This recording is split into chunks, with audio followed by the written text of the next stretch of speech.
Entre during et for pour dire pendant en anglais. Si ça vous intéresse, suivez-moi, j'explique plein de trucs. Les deux peuvent dire pendant, mais on ne les utilise pas pour la même chose. Et on a tendance à beaucoup les confondre. Le premier, for. Donc, bien sûr, for veut aussi dire pour, mais là, on ne parle pas de celui-là, on parle de celui qui veut dire pendant. Donc, for, il veut dire pendant quand derrière, il y a une durée. La totalité d'une durée, la totalité de combien de temps a duré quelque chose, un événement.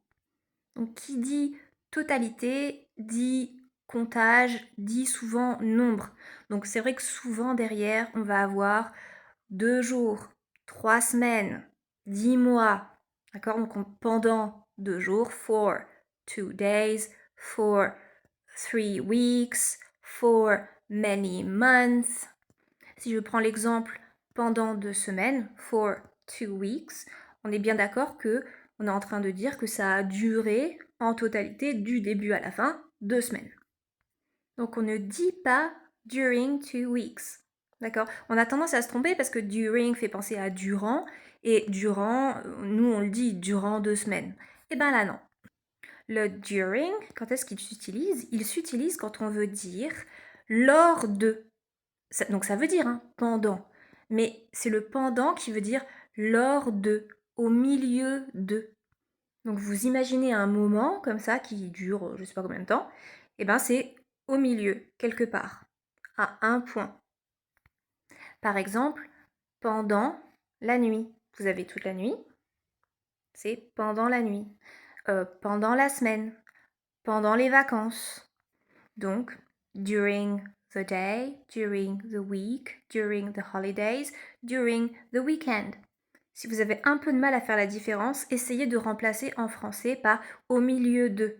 Donc par exemple, pendant la nuit, au milieu de la nuit, during the night. Par contre, pendant 3 ans, vous n'arrivez pas à dire au milieu de 3 ans. Non, ça marche pas. Donc là, ce sera l'autre, ce sera for. Le seul moment où on va utiliser during et va y avoir un nombre comme ça, une espèce de durée derrière, c'est quand on parle d'un moment particulier. Donc par exemple, pendant ces 2 semaines, il s'est passé quelque chose. C'est-à-dire qu'il y a toute la durée de 2 semaines, voilà, et à un endroit, à un moment, il s'est passé un truc. Dans ce cas, on va dire during those 2 weeks. Mais on est bien d'accord que même dans ce cas-là, c'est à l'intérieur d'une période, on parle de à un moment précis.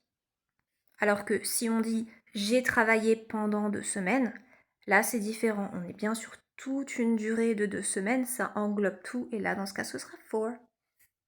Voilà, j'espère que vous y voyez plus clair. Bye!